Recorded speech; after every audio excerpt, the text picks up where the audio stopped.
I think we'll close by just posing a straightforward question, and then we'll end. When should people be referred to an epilepsy center?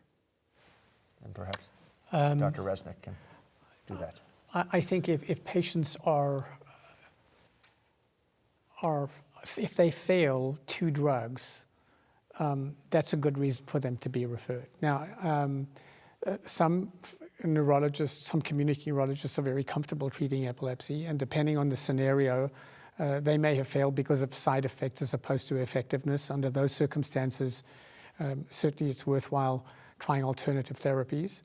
There are also scenarios where you need to start thinking about either surgery or other treatments early on. For example, autoimmune epilepsy due to autoimmune disease or due to a specific genetic mutation. And under those circumstances, I think the knee-jerk response to refer comes earlier. Yeah. But in general, it's I can't control this patient. I need someone else to look at it. And certainly the data for autoimmune disease is that treatment implemented within the first 6 months has a reasonable chance of help. Waiting beyond 6 months, the chances of benefit are small. And I guess the last comment in that regard would be, too, that we may all be assuming that the patient has epilepsy and he or she does not have epilepsy.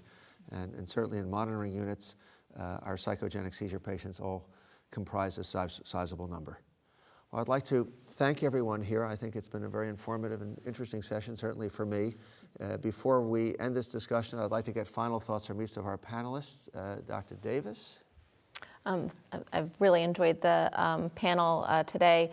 I think the last point, and getting back to the guidelines, one of the AAN guidelines is that patients be referred if they've failed 2 or more seizure medicines and are still having seizures. And that remains, in my mind, a big unmet need in our epilepsy patients. And many of these patients can be cared for very well outside of an epileptologist's office. But I think there are many patients that are currently not being referred still to specialists, and that's an area for improvement.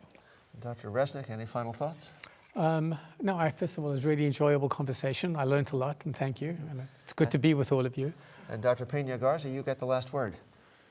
Well, I really enjoy the interaction. Thanks for having me here. And for patients, or doctors and families too, if we're treating epilepsy, don't settle for being controlled but still having side effects. Try to have your best outcomes. And even if you have the worst scenario, there are patients that have terrible epilepsies that you rescue. So try to get those patients out of the nightmare and back into life.